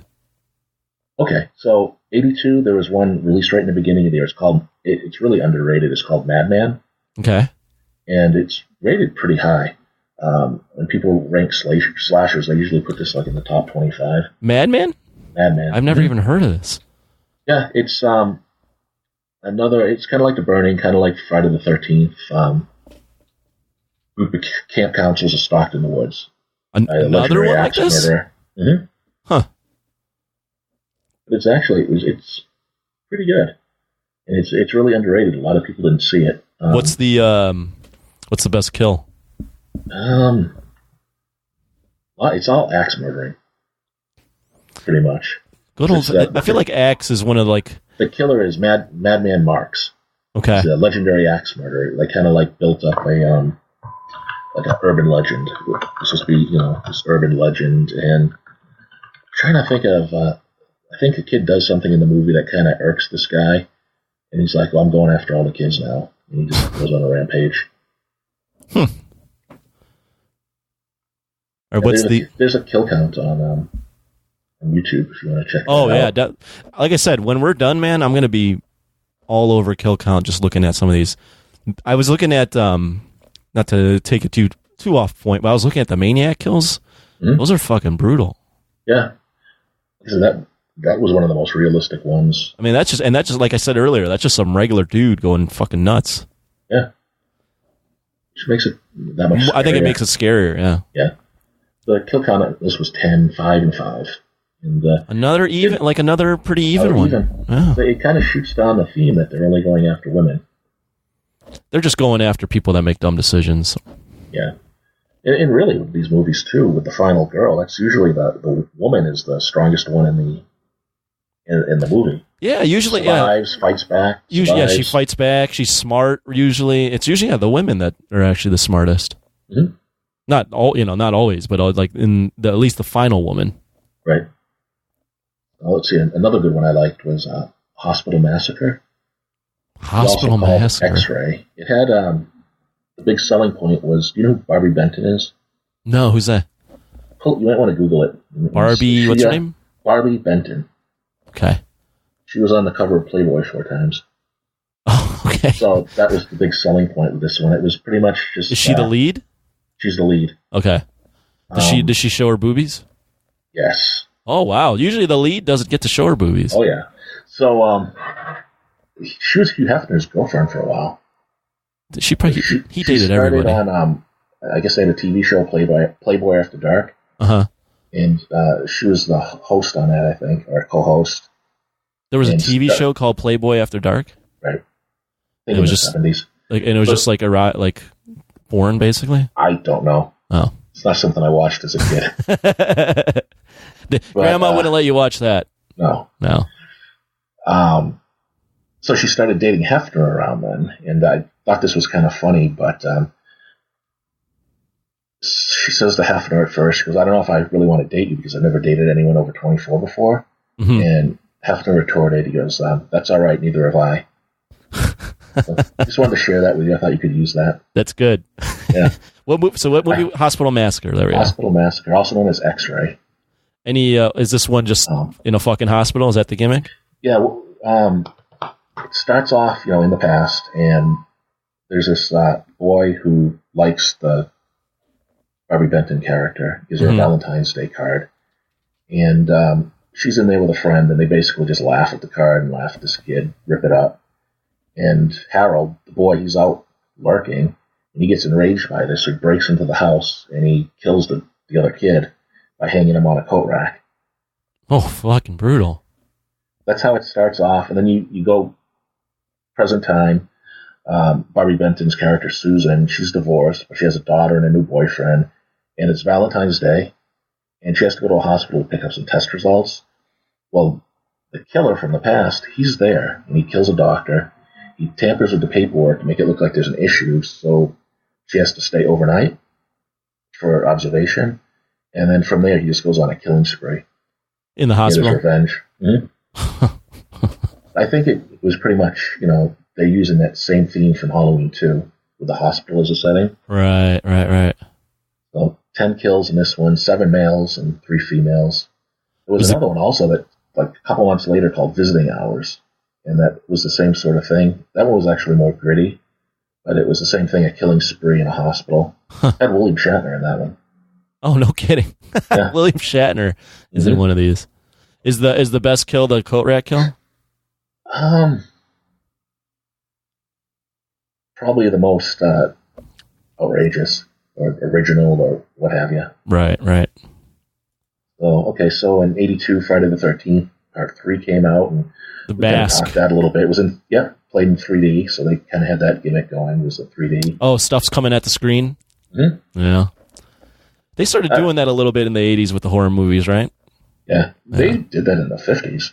Did they? Oh, yeah. It 3D always comes around, goes away, comes around. With Creature from the Black Lagoon, they had that in 3D. There were a bunch of 3D movies after that, and then it kind of dies off, came back in the 60s, and it always keeps making a resurgence. Right. First time Jason has a hockey mask. Pretty even kill count on that one. Kill count of 12 and 6 and 6. I wonder if the people making this, if they were aware of criticism that it's always the women that are getting stalked, and I wonder if intentionally. They gave everyone equal chance. Yeah, I wonder if that's part of it. Yeah. And it was successful. $36.7 million on a $2.5 million budget. So it kind of ensured that the franchise would keep going. Yeah, and you said they were trying to end it with 4. Yeah. Yeah.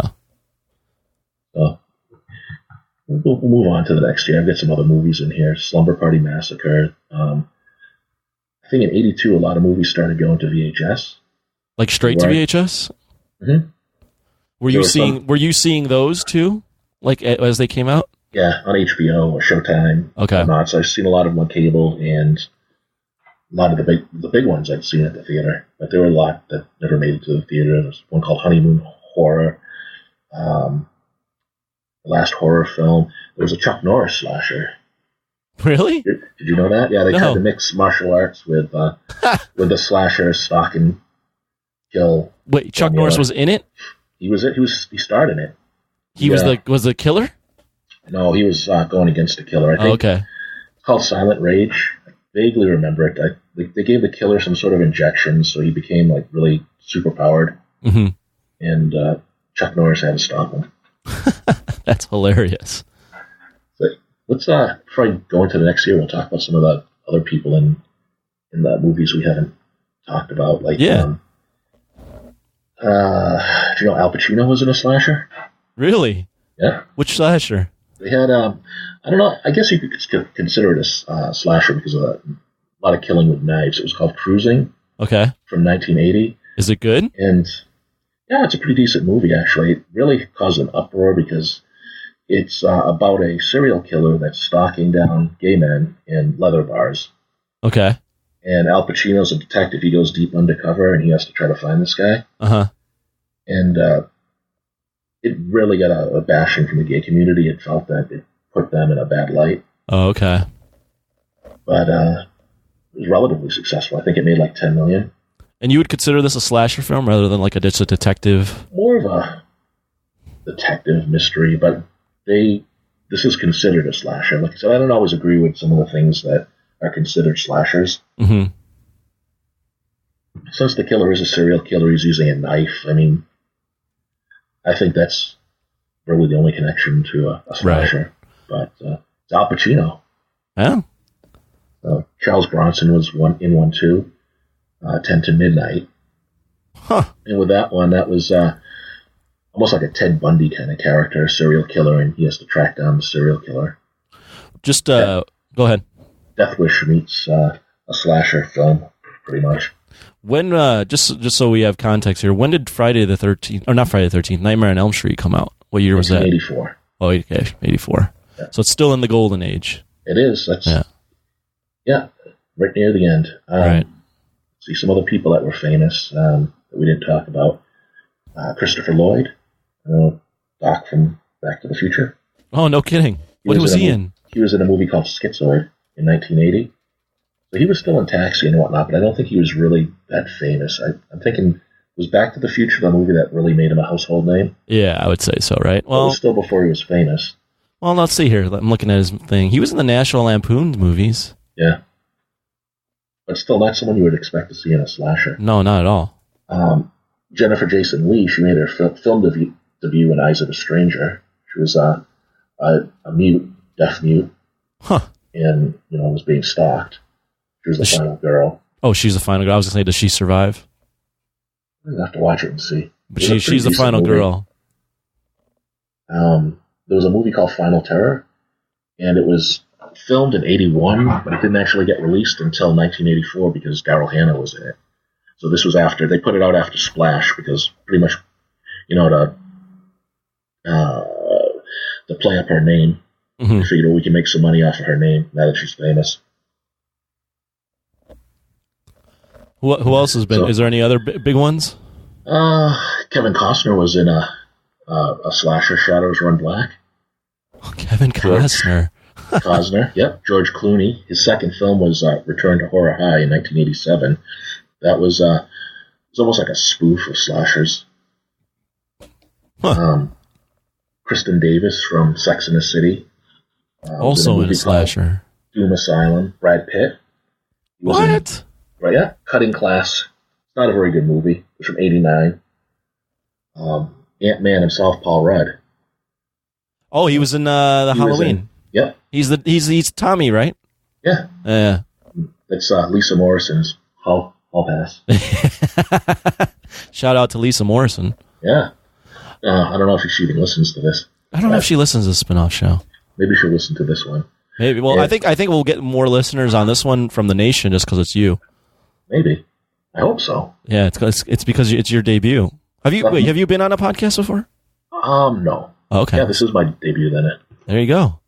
So, and Charlize Theron, she was in, it's not really a slasher, but just side note, she was in Children of the Corn Part 3. Oh, okay. It was a non-speaking role, but it was her film debut. So not people you would think that would be in slashers. Let's end it like this. Okay. Your top 5 slasher films. It doesn't have to be in order. I know I'm putting you on the spot, but yeah. We have a horror buff on here. We got to do it. Okay. Top 5. Halloween has to be in there.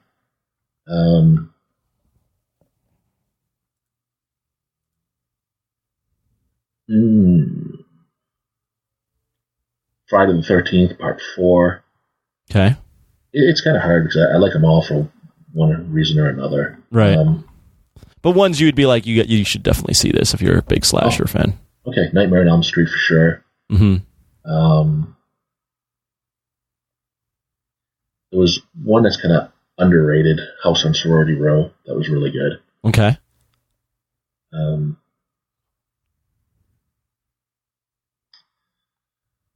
Oh boy. One more. Give me one more.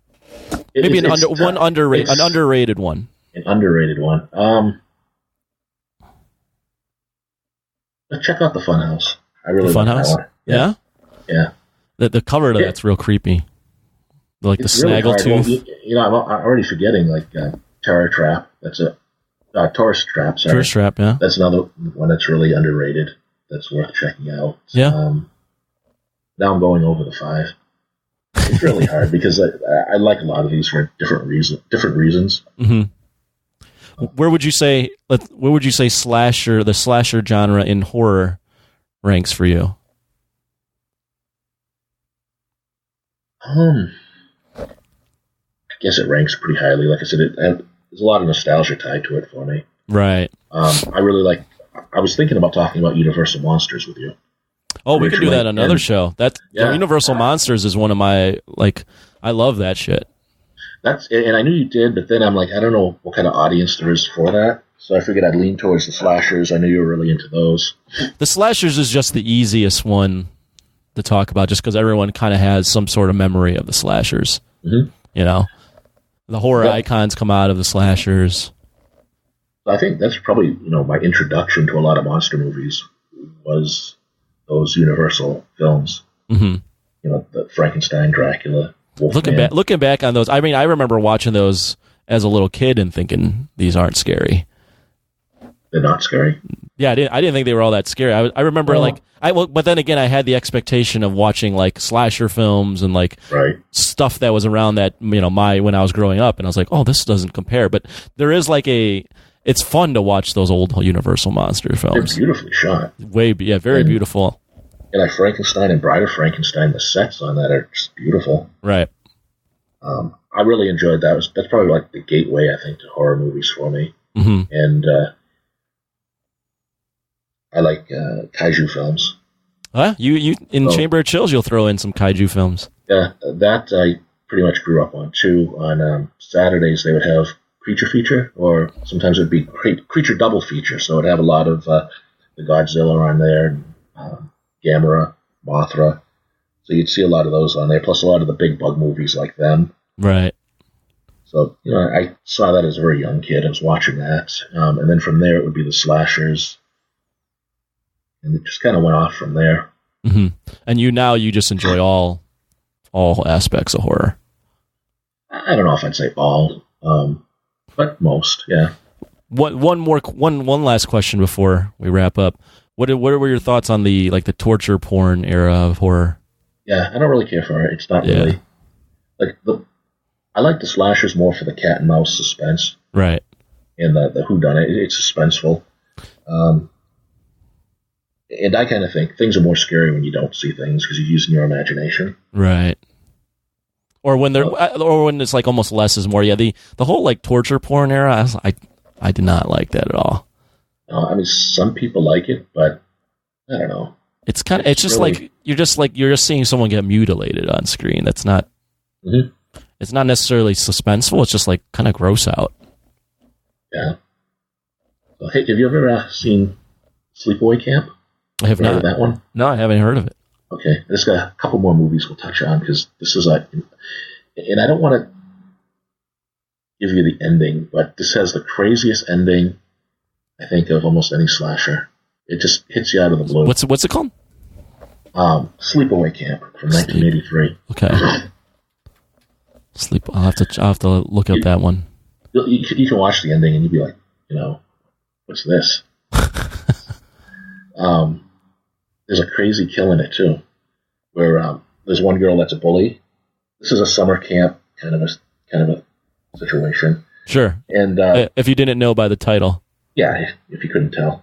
So Judy the bully, she gets offed by a hot curling iron to the crotch. I mean, that sounds absolutely awfully painful, but that's also kind of funny. Mm-hmm.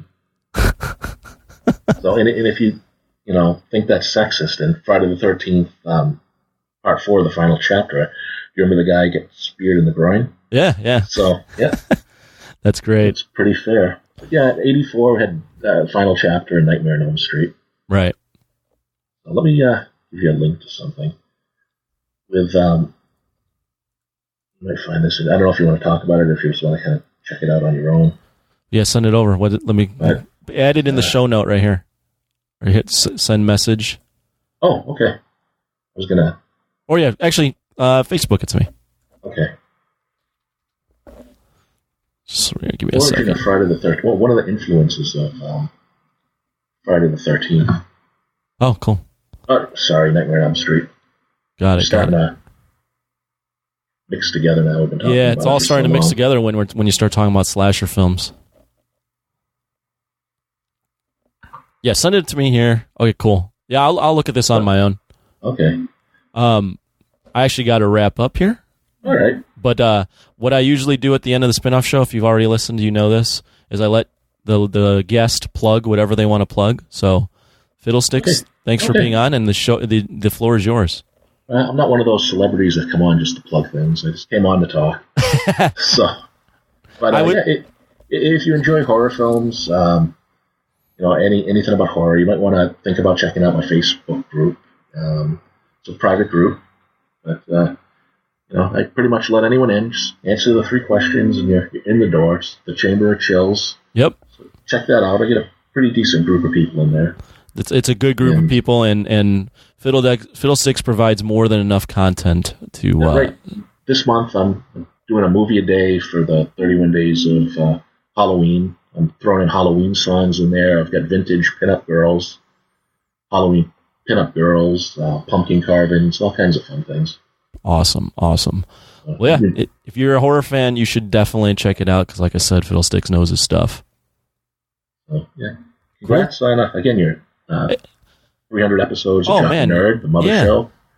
And you're doing a great job with the spin-off show, too. Thank you. Concerned when you missed a couple of weeks.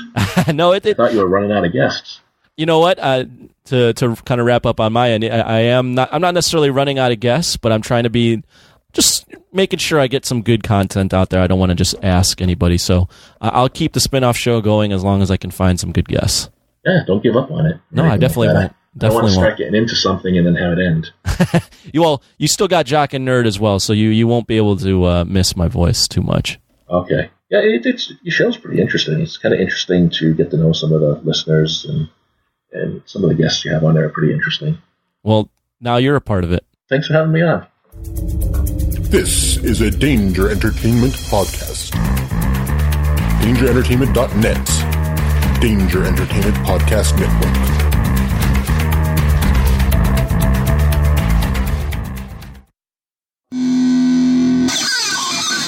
Hey, this is Evan. Hey, Jason Underwood. And we hope you're enjoying the shows on the Danger Entertainment Network, now including the Bearded Ones comedy podcast. Yeah, we're super thrilled to be a part of this awesome lineup, guys. And what we do here on our show is, look, we are just trying to make you guys laugh through all kinds of different avenues. Hear me out here. Yeah. Hear me out. Please. What we are is we're 2 geeky white dudes talking and trying to be funny. Yeah, not try to blow in your mind here with something brand new, but You never heard anything like this. We talk about Star Wars.